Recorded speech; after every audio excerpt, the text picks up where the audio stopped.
This edition of MacVoices is sponsored by lynda.com, the unparalleled online video training library. For a free 10-day unlimited trial, visit lynda.com/MacVoices.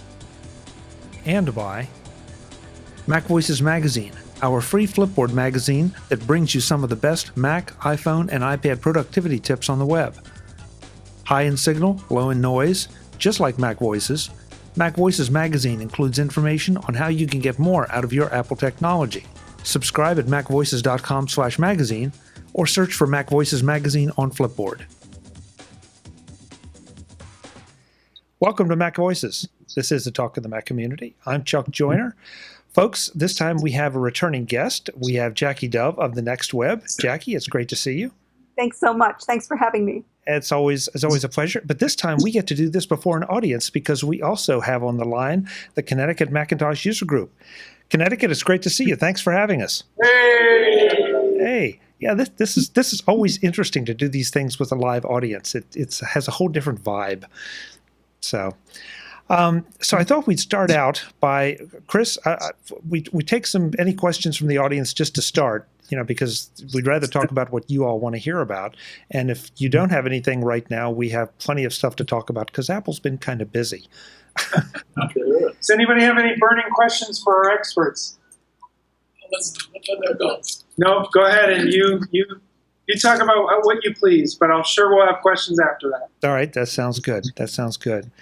So, Jackie, the first thing that was on my list, and unfortunately, the Connecticut Mac meeting was one day late before for us to give advice. Did you subscribe to Apple Music, or did you turn off your subscription? I'm not the best person for Apple Music, but yes, I did subscribe to it, and I used it quite heavily for several days. And then I was listening into Beats Radio for a while, and everything that they were playing was kind of hip hop, and I don't really like hip hop, so I sort of, didn't listen to it much after that. For myself, I'm not somebody. I've got Pandora, and Pandora is sort of mid-range for me. I also have SoundCloud, and between the two of them, in the time that I have to listen to music, I'm fine with that. So I do not intend to renew my subscription to Apple Music, even though I do see that a lot of people will like it very much. The people who will like it are people who are not like me. I don't have time. I'm not the kind of person who listens to music while I do my homework, and I can't really listen to music while I write. And I'm writing about 75% of the time that I'm awake. And so it probably isn't worth it on a cost-benefit basis for me to be subscribing to a music service like Apple Music. My editors, on the other hand, they're subscribing to all three. So go figure. That's interesting. That's really interesting. I'm with you on Beats One. Beats One has just not, that's not my kind of music. But I have found that, well, first of all, I decided I wanted one subscription service. I was on Spotify. Then I let that go and continued down that path, but I also was trying Apple Music in parallel. And I have to say that there's some interesting differences because I started building a playlist in both of them. So I did a parallel playlist with only what was online. I didn't upload anything. And I found that Spotify seemed to be a bit better for like miscellaneous compilations. But Apple Music had a few things that Spotify didn't. On the other hand, Spotify had a few things Apple Music didn't. Overall, though, I feel like Apple Music radio stations, if you create a station and seed it with one artist, I found that was better than Spotify, but not as good as Pandora. Because Pandora, you can take an existing radio station and then throw another artist in. And let it do its thing and then throw another artist in. And so you get to seed it a little more, even though you can't target exactly what it plays for. Right. So I went ahead and let my subscription to Apple Music renew, and I will be discontinuing Spotify. That's my plan. My only concern or disappointment right at the moment is that Apple Music is not supporting my Sonos music system. and so yeah. I'm trying to find yeah. I'm trying to find some workarounds with that. But That's coming later this year, Sonos and Apple say. that's what they say, you Yeah. know. But later this year this is September, so we have a bunch of months that theoretically I won't be able to use the Sonos system. So I'm experimenting with a couple hacks that will let me go through a separate. It's kind of convoluted, but a separate Airport Express to channel the music to Sonos. So it'll be a hack, but you know I have a lot of confidence because Sonos is still the best thing going out there. I noticed there are two significant improvements to Apple Music that I think were tied in iOS 9 that I really appreciated. One was it's a lot easier now to create a station from an artist at any point when you're looking at the artist and anywhere in Apple Music. You don't have to go to a specific place in it. And the other thing is when you're listening to a station that you did create from an artist, they now have essentially a thumbs down function that they didn't have before. They only had thumbs up. Now they have a thumbs down as well. Yeah, but Chris, the interesting thing is you can't edit the thumbs up or thumbs down. In other words, if I make a mistake and give it a thumbs down, it's gone forever in that station. That is unfortunate because you can edit it with Pandora. Yes. And so that's, I acknowledge that there are a lot of things that Pandora's been around for a long time, and I will absolutely continue to be a Pandora user, no question about it. But I just from a cost benefit standpoint, Jackie, like you were saying, if I buy one CD a month, I have paid for, having all that music available. Well, and I want to put a word in Apple's defense, too, because having those suggestions for you are really, really good. And I think just in my particular case, I just didn't get to take advantage of them as much as I think I should in paying a subscription. And the other thing is that you can actually call up something specific to listen to, and you can't do that in Pandora. So, there are definitely advantages. And let me say something else about Beats Radio while I'm at it, is that I thought some of the conversations were pretty good. And, I liked the reception was great. The sound was really good. There were a lot of good things about it, but you have to really be into the content. And that was, something that I wasn't able to summon up the mood for as often as I would want to. And I have to wonder why. I mean, this was the challenge of Beats Radio. Beats One, was going to appeal to everyone. Well, I think that's almost an impossible goal. If Beats One was to appeal to the younger generation, the hip hop generation, they should have succeeded wonderfully. I think they did. I think they will, and I think time will bear that out. Yeah. Now we need Beats 2. And Beats 3 and Beats 4. Well, really, for the jazz people, for the metal people, right? Exactly. I think if they can, why not? If they can generate that same kind of success. So I think it's an interesting experiment. I think it has succeeded in a lot of areas. Maybe the successes just weren't geared for you, me, people that aren't in that particular demographic. Right, exactly. I thought it was very, very demographically targeted, and I think that they weren't really too shy about saying that. And I was ready to, give it a try again. But, I just decided that it wasn't really a decision I made. It was just a matter of my lifestyle. And so, I just did what came naturally. Yeah. And I enjoy music as much as I can. Unfortunately, it seems like that's always on the short end of the stick by the time you listen to podcasts, watch video. But, still, the music is still important to me. And so that's the direction I'm going to go. Yeah, no, that's great. That's great. Two different things. Yeah, exactly. Starting to work backward in time a little bit. As we record this, folks, today is the release of El Capitan. It went live at about 3 p.m. Eastern, I believe, about noon Pacific time. And I'm curious, Jackie, have you made the jump to El Capitan? No? No, not yet. And the only reason that I haven't yet, and I intend to soon, is that I have been way, way too busy. I was at a conference all day yesterday, and today I spent half the day trying to write it up.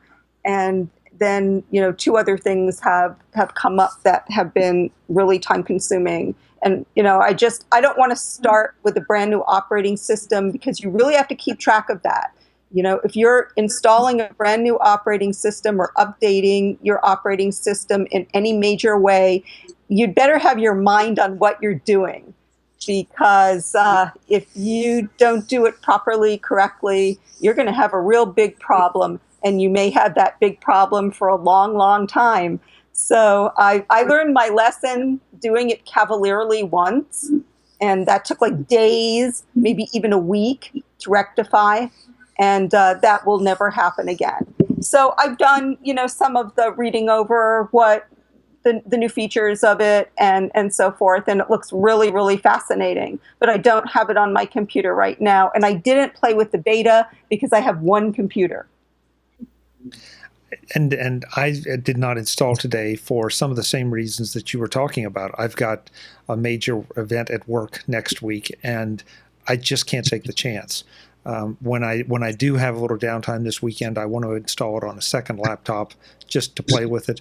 I too have not played with the betas, and frankly, I think it's fascinating, the public betas, the number of people that are willing to install a public beta, because folks, it's a beta. I mean, things are going to not work. They're going to be broken, and when I sit down to my Mac to do some work, I don't want things to be broken. You have enough trouble with the release versions of anything.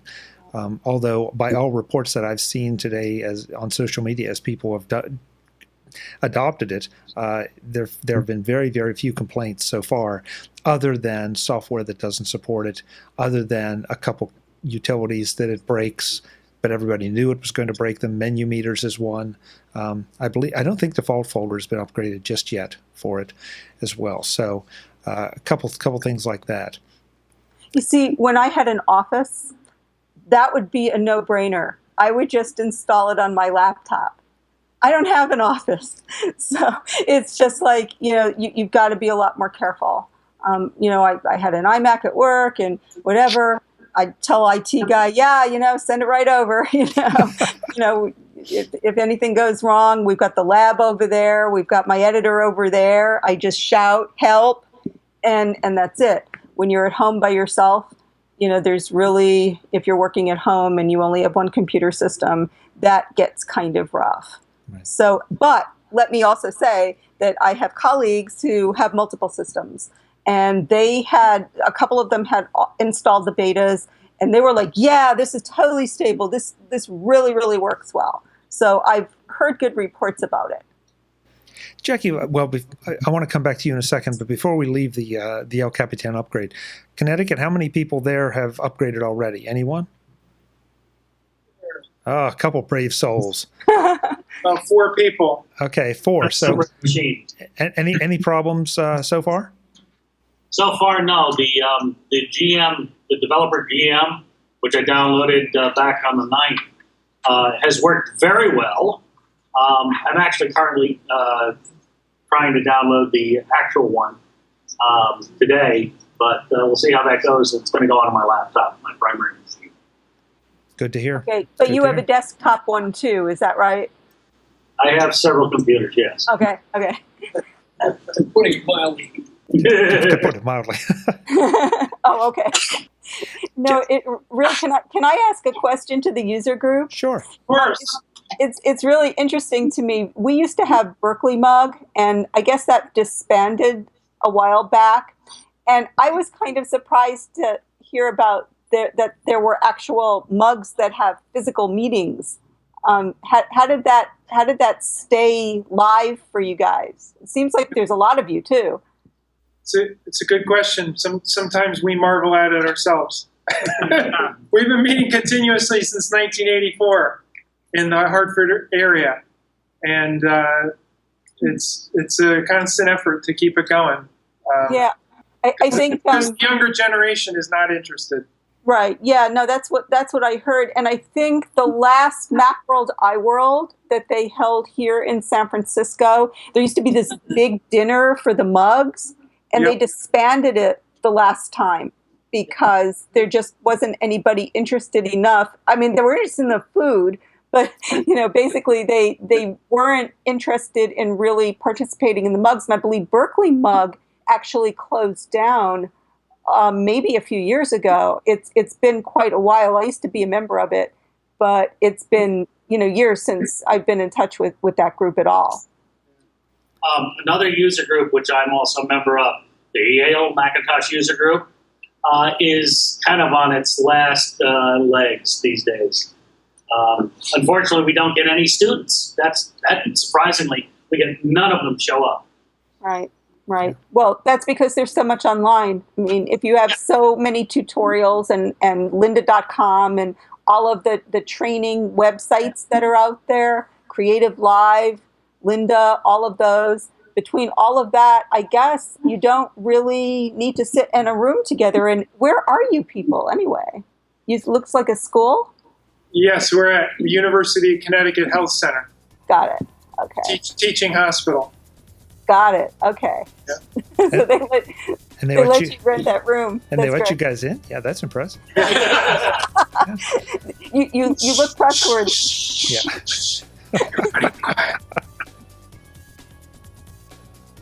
Today's edition of Mac Voices is sponsored by lynda.com, the unparalleled online video training library. Get a full, free 10-day trial at lynda.com/macvoices. I could spend pretty much every information spot for lynda.com telling you about the great new courses they're adding, because they're always adding great new courses. In-depth courses, courses for tech, business, personal development, video production, photography, and much more. Courses like problem solving for web professionals, which is interesting even if you're not a web professional. Teamwork fundamentals, because everyone has to work in teams sooner or later. Exploring Photoshop, mastering curves. Just one of so many great Photoshop titles. Foundations of IT security, core concepts, for those wanting to get into IT security. I can think of a couple companies who have been in the news recently who could really have used this. Media training, a course I wish every single person who ever worked a trade show booth would watch, rather than having to go look for someone with media training. Or designing icons for the web, because an eye-catching icon can make all the difference in the perception and success of a product.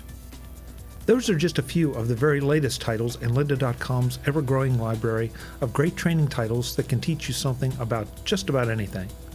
You can watch what you want, when you want.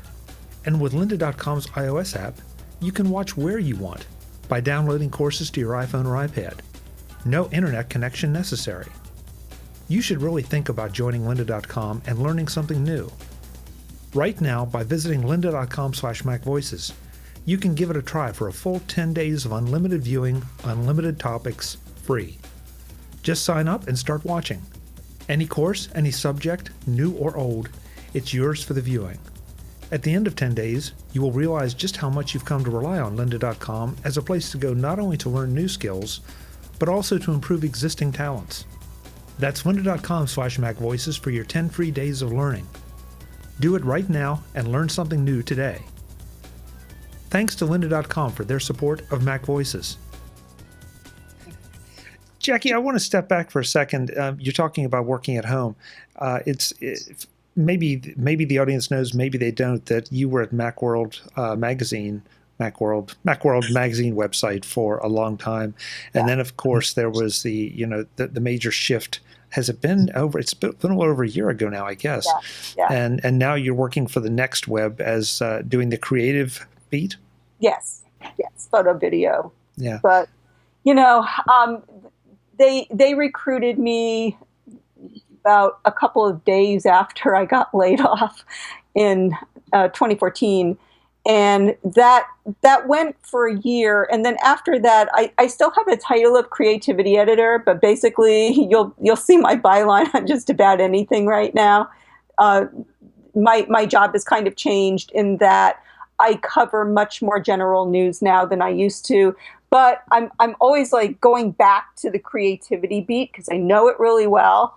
And I'm interested in it, so that whenever there's something going on with photo video, I'm usually the one that picks it up anyway, unless it happens during the middle of the night while I'm asleep and Great Britain is on, because we're an international publication. So when I sign off at night, the guy in India is coming on, And then when I really, really, really sign off at night, the guys in London are coming on, and the guys in Amsterdam are coming on. And then while I'm asleep, East Coast comes on, US. And then later on, I have the swing shift, basically.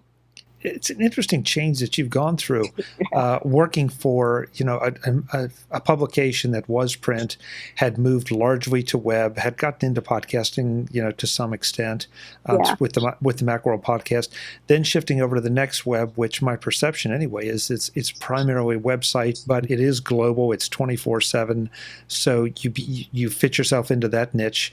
Yeah, it's just one more example of how things are changing so much, and you really had to go through a lot of that change. Well, I don't think journalism today, and especially tech journalism, is the same as it was even a year ago. That's how dynamic the industry has been. And if anybody had noticed, I don't know if anybody knows of Macworld UK. We used to get it all the time, and they look so stable. They look like They had their magazine, and we shut down our magazine, but they continued publishing. They were doing very well. And then maybe like a few weeks ago, they announced that they were no longer printing their magazine either. Yeah. That's just the way it goes. Yeah, and it's not just the tech journalism either, but we've seen so many print magazines shut down and newspapers shut down. And the fact that you say it's changed that much in a year, I really hadn't thought about it. I guess the evolution is just, it started, it's continuing, and I personally am just taking it as that's the landscape as it is now. Well, the thing is that it affects practitioners so profoundly every day that, everybody else out there sort of observes it, but we're living it. And all of the new skills that you have to develop, it's like, what do you mean you don't know how to do this or that? That's what we're doing now. So, don't you know how to make a meme? Well, yeah, sure. Let's make a meme, and it's like, and what did you say a meme was? And it's like, there's a process. Why don't we have an animated GIF as your feature image? Sure. Okay. We do that. How do we do that? And it's sort of like, it's not that I couldn't figure out how to make an animated GIF. I used to teach how to do it, but it's just a matter of how do you fit it into your editorial process, to your content management system? What process do you use to make sure that WordPress will accept things, because WordPress is incredibly finicky, and it's all sort of it all sort of floats in the background. This is what we're doing now. And, there's a document in Google Docs that shows you how to do it for us. Oh, okay. Yeah, that was an interesting roster of things you just outlined. And I think it's something that, we talk about user groups. User groups used to be the place where you went to learn these things. Now you can still go to user groups, but two things are happening. First of all, user groups are getting a little bit older, and my personal experience is that they don't always, and guys, you please feel free to correct me on this, but for a majority, they don't necessarily want to keep up with everything that is today and yesterday. They're excited about some of the new stuff, but not everything. Second, there's so much out there to be an expert in. Adam Angst and I have talked about this. When he wrote the Internet Starter Kit way back when, you could wrap it all in one book. Now it's impossible. Now you have 14 authors just to talk about everything. Yeah. And he's got the greatest list of authors ever, so he's very lucky. Yeah. Adam, if I ever need to go anything, I go to Tidbits, because, Adam's got the last word on most of that stuff, and he's really kept up with it. Yeah. He's technical, and that's very impressive. He doesn't look technical, but he is. And if you go and actually read his stuff, you understand the underlying underpinnings of what he's talking about, because he's actually done that work. So all props to Adam. Yeah. I'm going to just take a quick break and ask if there are any questions, anything, because we can just keep on going. Yes, a hand. Can you hear me? Yes, sir. Okay. I was going to mention about Macworld UK. If you go to any of the Barnes and Nobles in our area, there's only one Mac Life that comes out of, I think, California magazine. Mm-hmm. You know, all the rest of them are UK magazines. Now, when you say Macworld UK is older, there's a lot of books or magazines that are like $15 here. Mm-hmm. And they focus on the phone or the iPad or the latest operating system. Are all of those shuttered also, do you think? Or I don't know every single one of them. like they all come from Macworld UK. They're all very similar in covers and style and price. That could be. I knew Macworld UK because they were published by my company, and we used to get it all the time. And I never even knew how much it cost because it was always just lying around, and it was in pounds sterling, which I never kind of bothered to translate into dollars because we would never have bought it here. But we did see it all the time. And just for the record, they took a lot of our copy. Are you possibly thinking about Mac format? Is that I'm not even sure if that's still there. Oh, that I don't know. See, I was trying to answer the gentleman there in that I'm not real familiar with all of the other books that are coming out of the UK, but I did know of Macworld UK because they were part of my former company, and we know their editors over there. There's a Mac format, and then there's one called Create. And I haven't seen Create. I have too, and if I were to take a guess, I would say Create is still out there. That's coming months. That's just a guess. I'm curious for the audience. Do you still? I mean, I realize I just answered part of my own question because the magazines aren't there anymore. But let's say in the last 6 months, were you still buying the paper that was available, or do you just primarily consume online at this point? I was subscribed to Macworld for the last 20-something years, and I was, even though I visited their website regularly, I still loved the magazine format and enjoyed reading it. Was sad when they ended it. Thank you. I really appreciate your saying that too, because we worked really hard. Putting a magazine together is much different than making a website. With a website, it's just a constant production schedule, and with a magazine, you are in perpetuity, and you get something wrong in the magazine. Yeah, you can issue a correction next time, but anybody who picks up that magazine is going to read the thing that was wrong. And we were very, very stringent about mistakes. I won't say we never made a mistake, but I'm trying to remember the last time I made one. And believe me, that means Friday night at 8 o'clock, calling the print shop in Pennsylvania. And believe me, you don't want to do that. You don't want to be there. Don't make a mistake. Somebody did one of our production people years ago made a series of mistakes, but what she did was she put 6 mice on something, and that we only I almost got blamed for that. That's why I remember this. And I'm like, no, and they just got rid of her. It's kind of a Spinal Tap moment. This one goes to 6. Yeah. and I was pulling apart the stack, the one that comes that tied up in the cord, to say, okay, this is my final read through. If I do not see that there are 6 mice there, God knows what's going to happen to me.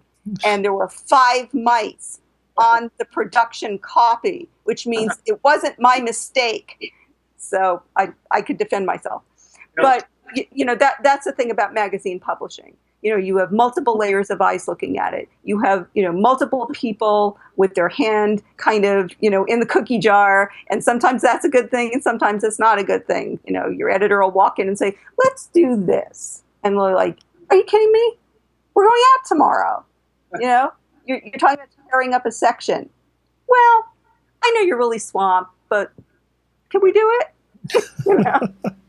And the aspect that I liked is that if I thought maybe I missed something along the way on the website, I knew that I would undoubtedly see it in the magazine because you guys would always make sure the most important news stories were in the magazine. So over the That's course true. of a year, I wouldn't miss anything that was really essential. Well, and this, I'm not sure how well known this was, but Macworld actually took stories from off of its website for publication. We picked the best of what we published online to put in the magazine. Now, a lot of it got trimmed and it was more focused, and there were better pictures, and there was a better production process with it. But the elemental, part of it, the actual editorial concentration was, came directly from our website. So I put together my section, and I would be, where is everything? Okay, I need to fill this many pages. Oh, would you like another page? Yes, I would like another page. I have no idea what to fill it with, but I'll figure it out. Jackie, I'm curious. That sort of points to the quality that you all tried to put in Macworld and succeeded, versus the quantity that the web and frankly all of us want. And then we had laughter. Well, and we also had the little thing that Apple was becoming more popular, which seemed to fly in the face of things. It didn't make a lot of sense to many of us that Macworld would go through such a radical change as Apple continued to get more successful. But I listening to this, maybe there's a certain logic to it. That did it become too big a beast to try to wrangle? I really don't know. I mean, I think, where it falls down to everything is, several points above my pay grade. It was, I think all of these things were management decisions. And I think if you go back in time, the disappointment was very real. But then as you move on, you just try to, I don't work differently than I've ever worked. When I put together a story, I am very, very, very careful to get my facts straight. Sure, there's always a possibility that you're going to make a mistake somewhere, and the web is much more forgiving that way because you can correct a mistake. And in print, you can't correct a mistake. So it's just a different process. And I think people who are, out there with this, kind of are getting into that rhythm as well. And, eventually people will not miss the magazine as much as they did maybe in the past, because that's just the evolution of how things go. At this point now, I want to do a quick advertisement for me. Because I don't know how many people are familiar there with the iOS app Flipboard. Anyone? Okay, some people.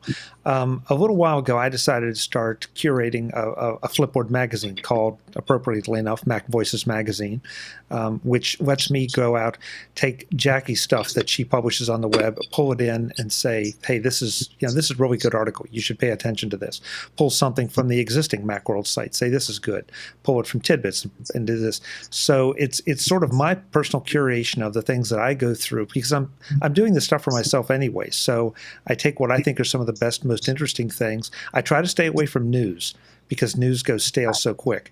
So it's not exactly how-tos, but it's more just focusing on helping you do more with your Apple tech. And you can find that in Flipboard if you search for it, or you can jump right to it from the MacVoices site at macvoices.com/magazine. So it's far from the same thing, but I still love Flipboard. I still love the experience of reading on my iPad with Flipboard. And I subscribe to, I think, like 35 different magazines there. And not all of them are commercial publications, but they're things that might be curated by just someone. Don't even know who it is. But, I like the way they define the stuff they find and what they gather. So that's just one more resource for you to check out.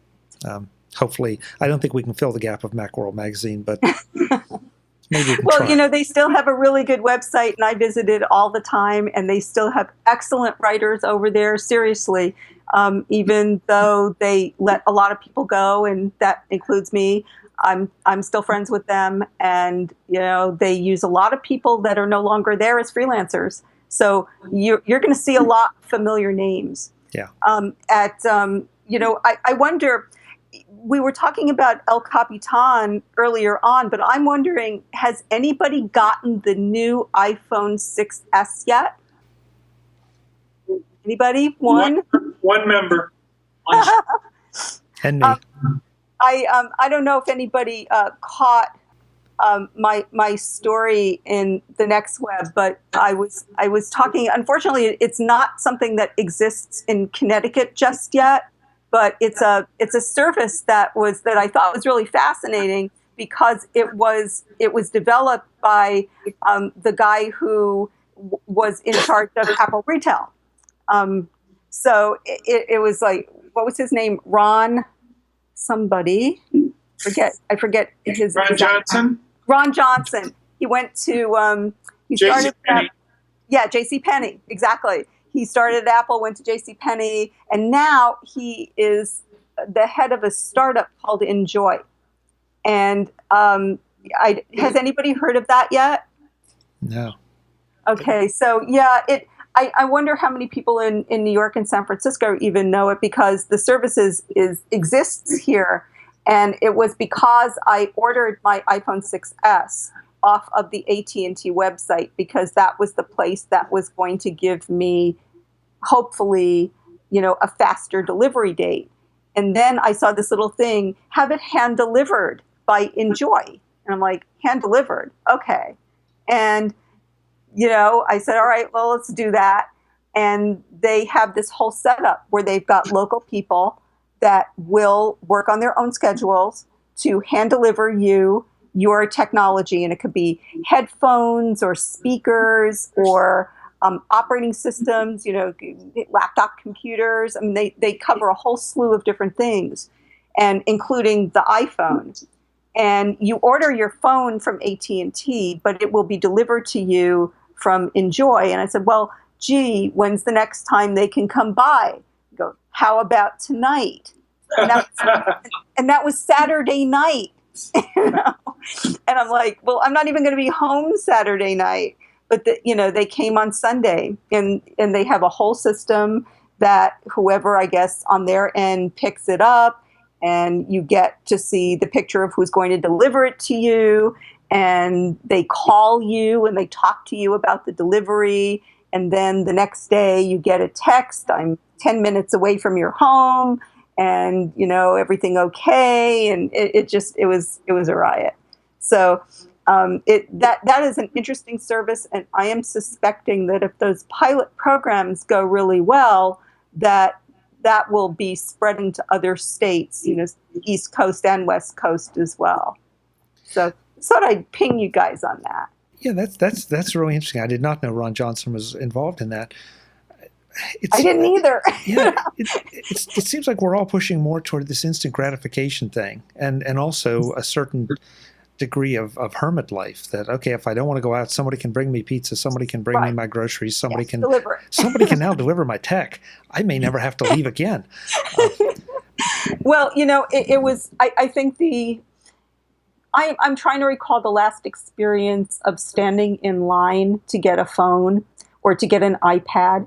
And I have to say that the novelty wore off really quickly. And if you want to get your equipment because you need it, I got a phone because really my reason was that I wanted the better camera. And I needed the better camera to do some things this week.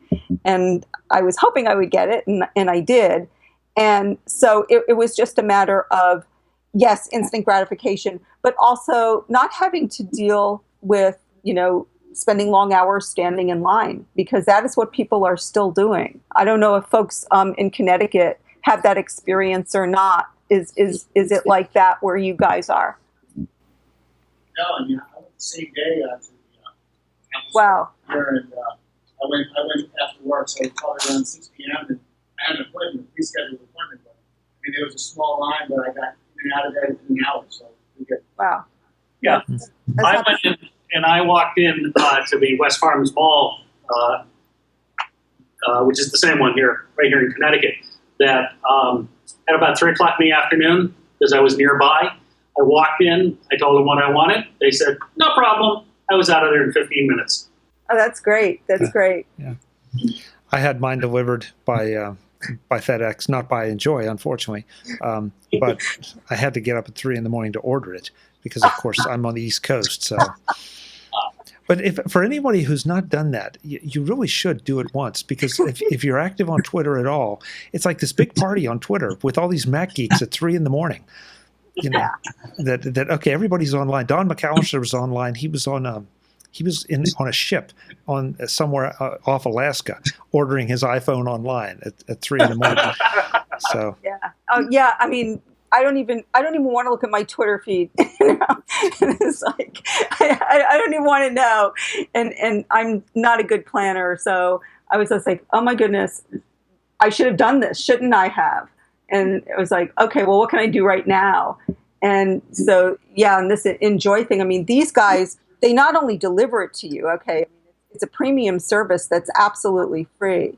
They come up, they set it up for you, so they deliver it. That's the first thing they do. But then they come up to your house, or they'll meet you at a coffee shop. You don't have to do it in your house if you don't want to.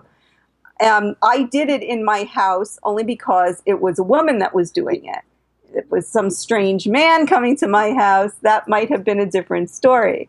But basically, so this nice woman was going to come by and deliver my iPhone and set it up for me and show me how to use it. And that's what this service is all about. So yeah, I'm hoping that it'll go to other places as well.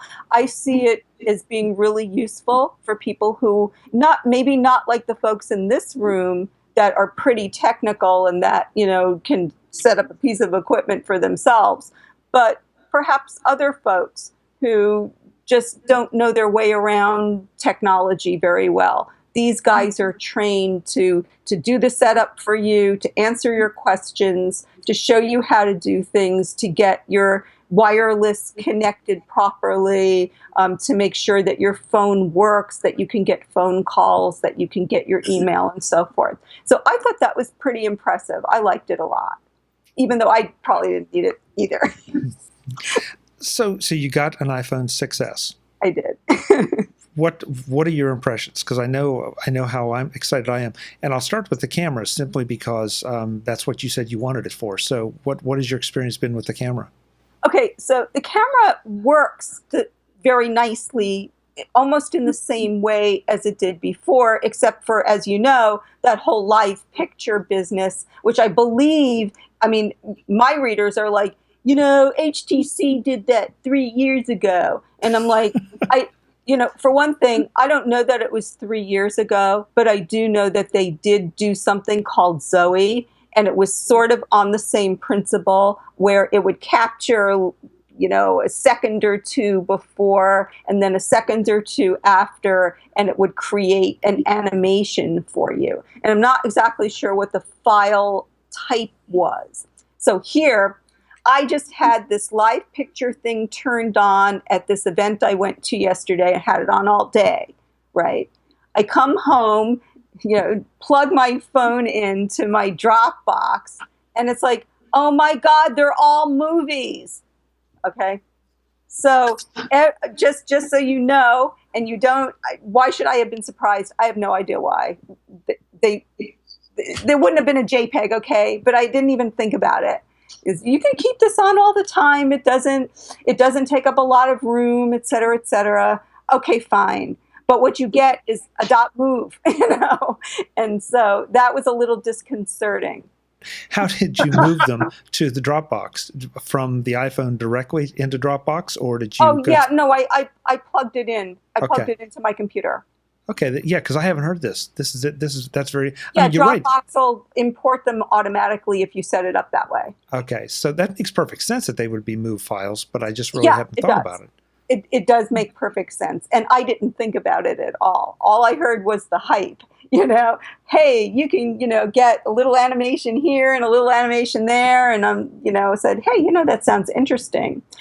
I'm not clear on whether it's harder or easier to actually process those images, but you can still save them out as JPEGs if you want to. But to me, it's sort of like a specialized use. I had it turned on by default all day yesterday because it was the first day I was using it. And I probably won't do it again because I would prefer to have my images as static JPEGs so that I can do some other things to them.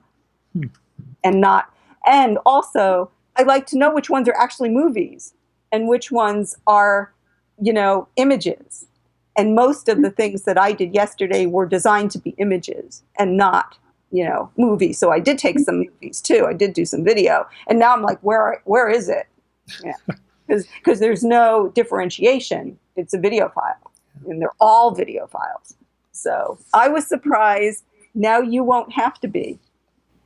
I have to tell you, I played with the live picture thing just a little bit, but I really haven't done that much. But I turned on the 4K video settings, and the 4K video is just absolutely gorgeous. Now, I don't have a 4K TV to play it on. Does anybody? No, I have. Well, some do. I don't. I do have a Retina a Retina MacBook Pro, and it looks fantastic on that. But I even think that just sending it over normal to a regular Apple TV, it's just there's something about it. It's just so much richer. It's so much sharper, and I guess it's because you have that much more information to work with. Even converting it to a 1080p signal, Right. Just the difference is staggering. I mean, when I put it up on the big screen, it's like, oh my gosh, that's phenomenal. I mean, it looks like a TV camera shot it. Wow. Okay. I need to do that because I was just like shooting regular video yesterday because I was like really, really pressed for time. And this was like the first time I had taken it out to do anything. So, but that makes total sense because, you just have a richer signal. You just have, a richer piece of content there. So it doesn't even matter if you're playing it on, a lower resolution. It's going to look better. I mean, that would be the logic to me. Yeah. Well, if that's why, then it does. But did you notice that there was like a huge difference in file size too? I haven't even looked. Okay. I haven't even looked. That would be my hesitation because I've got a 16 gigabyte iPhone. Oh. Yeah. And so I'm just constantly moving everything off of it. I believe I heard Renee Ritchie of iMore say that the file size is 1.5 times for 4K versus 1080p. Okay. Yeah. All right. Well, that sounds perfectly reasonable to me. Yeah, and I got 128 gig iPhone for that very reason, that I want to shoot a lot of 4K with this, and I knew that I'd be getting those big file sizes, and so it's the cost of doing business. But right. I've got to tell you, if you have any need for that, this is the phone to get. Yeah. I always consider the phone kind of a transfer point. I try not to keep a lot of stuff on it. And because then I'm constantly switching apps on and off of it. So it's really kind of like Grand Central Station. So, I'm just moving all my files off of it anyway and, to one big fat hard drive. Jackie, how about Force Touch? What's your experience been with that so far? It took a couple of tries to get that working properly because every time I tried to force touch it, it would start to wiggle.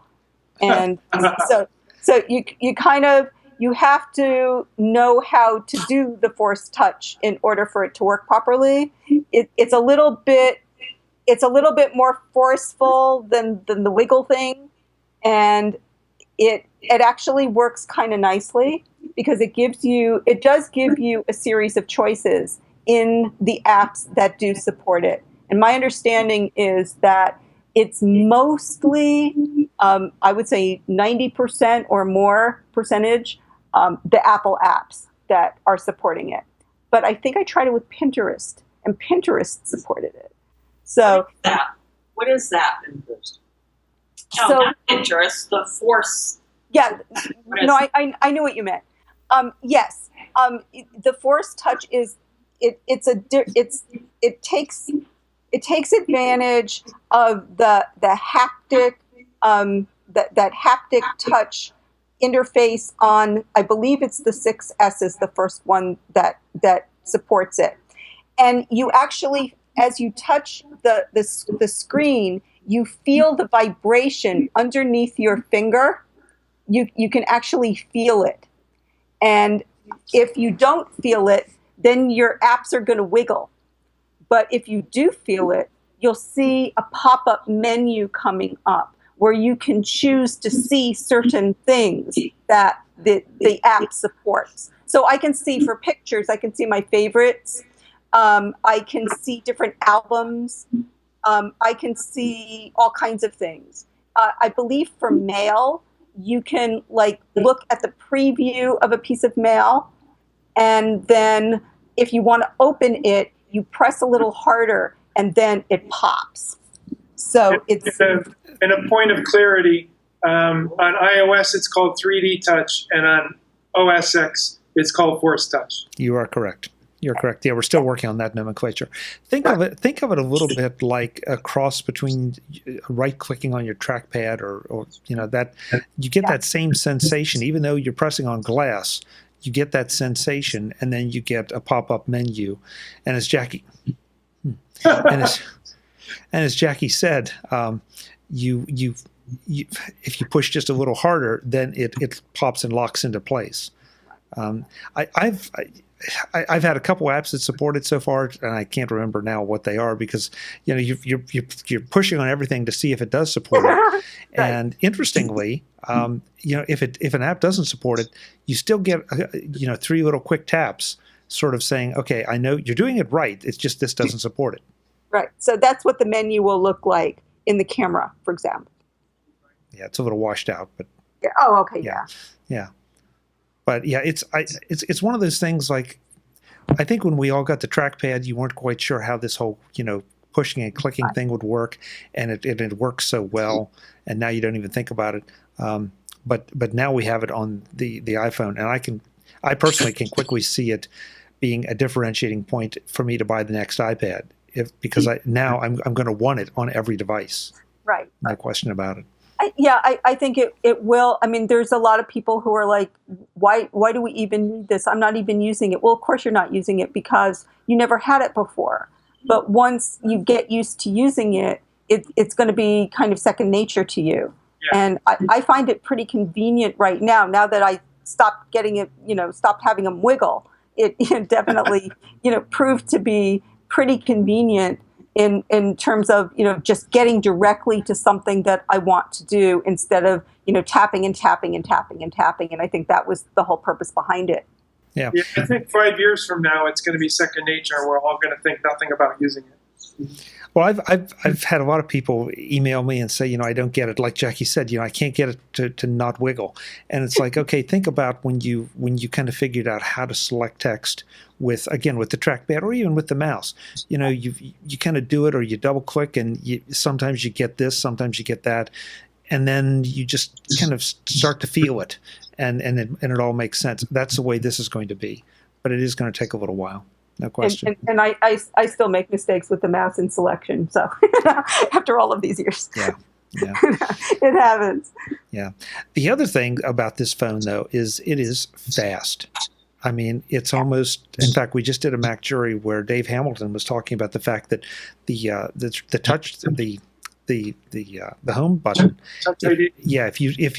It's so fast that you can't wake it up and see notifications without it just going ahead and recognizing your fingerprint and going through. So it's just amazingly fast. Everything feels crisper, and I felt like iOS 9 on my 6 gave me a crisper experience, and now this is just so much more. You can imagine going from a 5 to a 6S. Yeah, that had to be that you had to feel like you stepped into a Ferrari. That's a culture shock right there. Yeah. But I'm wondering, is anybody there who is using an older phone still on an iPhone 5? Yeah. Okay, we've got a few. Okay. Yeah, because it took me a long time to decide to give up my iPhone 5 because I really love it that much. And I think a lot of people skip the 6 because they just kind of weren't sure about the size. And then, the technology just overtakes you. And it's like, what are you going to do? Stay with your 5 forever as they keep improving stuff and making stuff better, and apps start being made for it, and will eventually stop working on your phone. I mean, are you going to keep it until that point? So but the camera tipped me over. The camera was the instigation to that. How about if we open it to questions? Yeah. Anything that anybody would like to ask or know about? Because, again, we can riff on things all evening. I see one. Have anyone, the iPad Pro, anything on that? Especially the iPad Pro? Yes. Jackie, I'll let you go. What do you think? iPad Pro? Wow. Yeah. I mean, okay. So I broke down. No, I didn't break down. My husband broke down, and he bought me an iPad Air 2 for my birthday last year, right? So I'm not buying an iPad Pro anytime soon. But I think that, here, what you're talking about with this is a really targeted audience. You're talking about a heavily professional graphic design, artistic, photographic audience that is going to be way interested in this thing. And the people who've got the Wacom tablets, that's where the stylus comes in. They're definitely going to be all over this, I do believe. Now, I've heard the talk about, it's kind of the Surface. Yeah, it's not a Surface. Believe me, it's not a Surface. I've had a Surface. Somebody loaned it to me, and that's not it. It's going to be a beautiful big iPad, and it's going to have all of the things that artists and designers are going to really love. And I believe that students are going to really like it too. And, with, the new iOS features that let you see, double, 2 different apps at the same time, you're going to find a lot of use coming down the pike with that thing. It sounds like it's really big. And my sense is it's probably heavy in terms of just sort of, packing it in your backpack. On the other hand, with the keyboard, it's really designed to be a really, really good mobile device. I think people are going to really like it. I'm really anxious to see, though, if we don't see a different audience adopt it too, because I think there's going to be that audience that it's going to be such a big, beautiful mobile screen that, and of course they seem to have taken a little more care about putting in a better sound system into this, that I can see and I'm sorry, but it's not that big. I mean, I know it's big and it's bigger, but it's not like you're carrying around, your 50-inch TV. So I just have to wonder, if it'll fit in comfortably into a backpack or into a messenger bag, are you going to be inclined to take this thing with you because you have now such a beautiful screen to watch video? Yeah, and maybe. And also to triage email and do some web surfing. I don't know. I see it having a broad audience. I think the price is going to be a little off-putting, at least to start, especially if you buy, on the high end of storage. So this may be one I don't do that for that reason. On the other hand, if you're going to carry around a lot of movies, well, maybe you want that. Unless you're going to stream them all, then maybe you can get away. So there's going to be a bit of a thought process to buying it.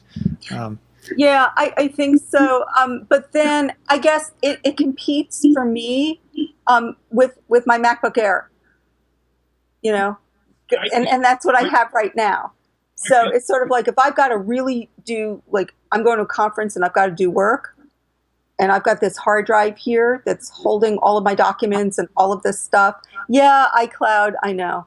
But, I'm going to stick I'm going to put my laptop in that backpack as opposed to an iPad. That's just me. Yeah, but you know what, Jackie? You're hitting on something that is a bit of a pet peeve of mine. That this idea that everybody wants to replace this device with that device. So, they first of all, they want to replace my Mac with with the iPad. Okay, then you want to replace the iPad with the iPhone, or is it the Mac with the the iPhone? These are all different devices. They all have their own characteristics. I think it's going to be a long time before an iPad can truly replace a Mac. Yeah, you can do a lot of the same things. There's quite a bit of overlap. But I think that, there's a place for all three of these devices in my life, and maybe an iPad Pro too. Yeah. I'm not sure because I did not find enough of a differentiation for the Mini to keep one. My iPad Air 3 is just fine. But an iPad Pro, will it replace the regular size iPad? I don't know.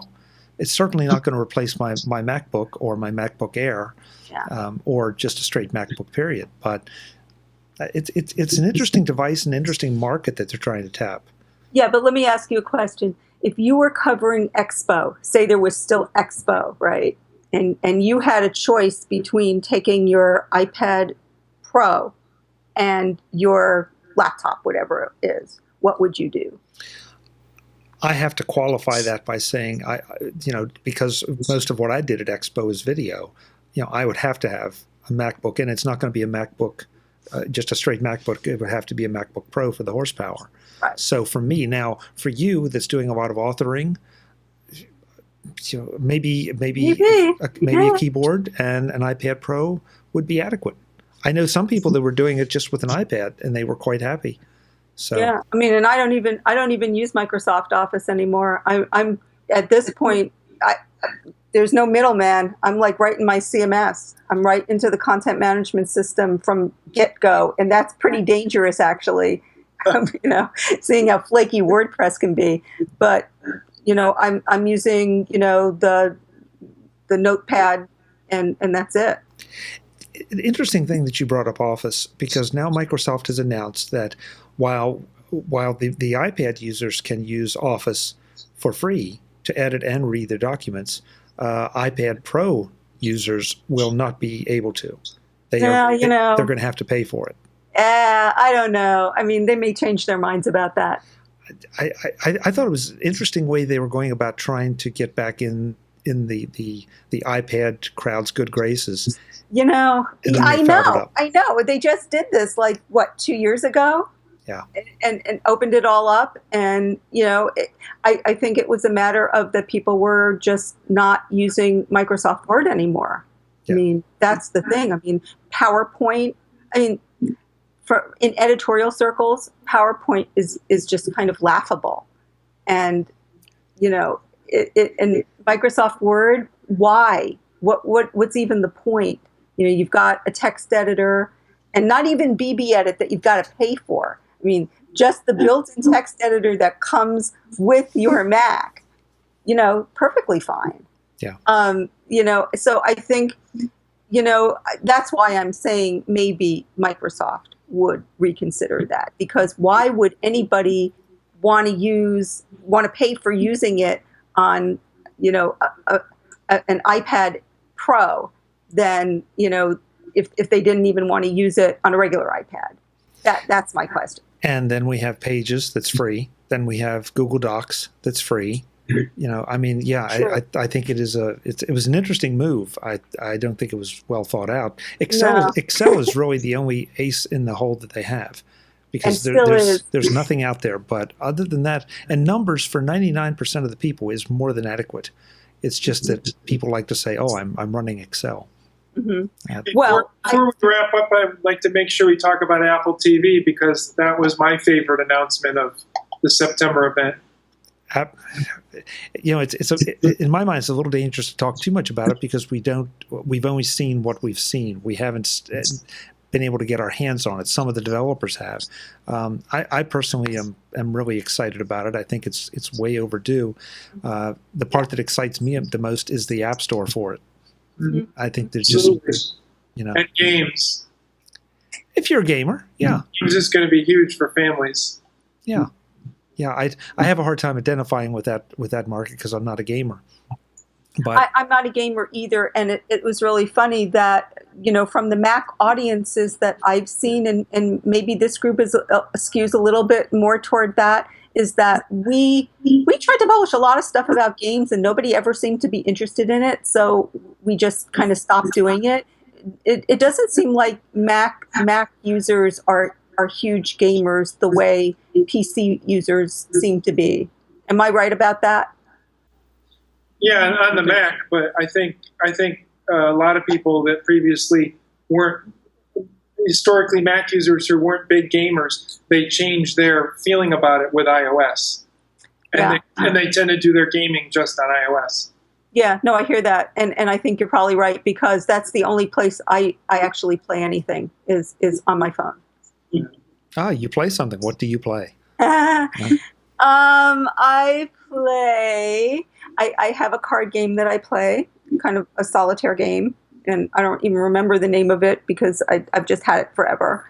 And then I play a mahjong game like Shanghai. Okay. Okay. And I used to play it on the Mac too. So classic games. Yeah, definitely classic. And those are the only two. So, a lot of the people, that I know are Super Mario this and not into it. Yeah. Just one of my favorites is Glider. Okay. Glider, yeah. It's out on iOS. Oh, really? Yes. Oh. And that's, what kind of game is that? It's a paper airplane flyer. I was thinking that, but I figured, it's probably something deeper than that. Oh. Now it's going to be interesting. The new remote has generated so much discussion. Oh God, yes. And I think it's almost like 3D touch that you're going to have to get it in your hand to really appreciate it, whether it's a step forward, a step back, or just a step sideways. Yeah, absolutely. Yeah. But yeah, I think it's about time, just generally speaking, even if we can't say anything super specific about it, that it's just about time that Apple turned its attention toward a consumer item like that, definitely. And, way overdue. And, I'm sure they'll make plenty of mistakes, they always do, but then they always correct them. And it always comes out to be one of the most popular things out there. Well, I'm looking at the clock. It looks like time for Jackie to go. So yeah. Okay. I'm going to say, Jackie, it's great to see you. Thanks so much for being here and joining us. This was fun. Thanks so much. Thanks so much.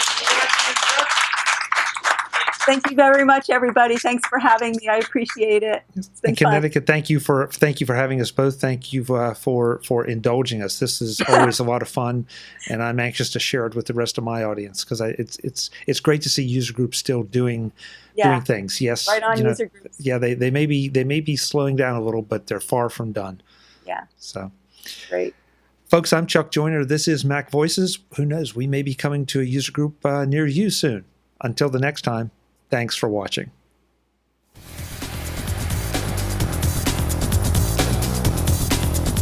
Visit MacVoices.com for links, show notes, to subscribe, to connect with Chuck on Twitter, Google+, YouTube, Facebook, LinkedIn, and the MacVoices blog.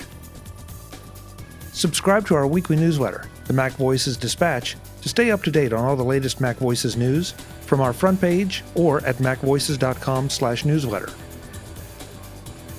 Do more with your Apple tech by subscribing to the free MacVoices magazine on Flipboard by visiting MacVoices.com/magazine. Advertising and sponsorships handled by Backbeat Media at backbeatmedia.com. Bandwidth provided by CacheFly at CacheFly.com.